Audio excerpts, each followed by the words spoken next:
The black body is at a temperature of 5760 Kelvin. Okay, so assume here it is one black body is there.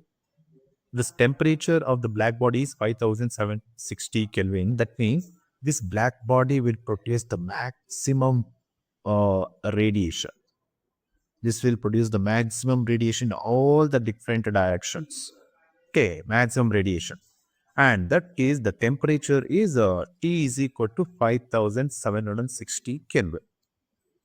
The energy of the radiation emitted by the body at wavelength 250 nanometer is U1, at wavelength 500 nanometer is U2, and at 1000 nanometer is U3. Wave's constant D 2.88 into the power of 6 nanometer Kelvin. Which of the following is correct? We need to find. Okay. Now, this black body will produce maximum radiations, and this is related to the particular temperature, that is 5760 Kelvin. At what point we need to find? Wavelength is what we need to find. This we can find with the help of the Wien's law.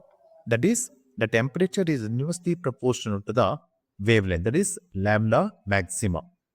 Then, if you want to find the lambda maximum is equal to, then Wien's constant in divided by temperature, then the given values are 2.88 into 10 to the power of 6 divided by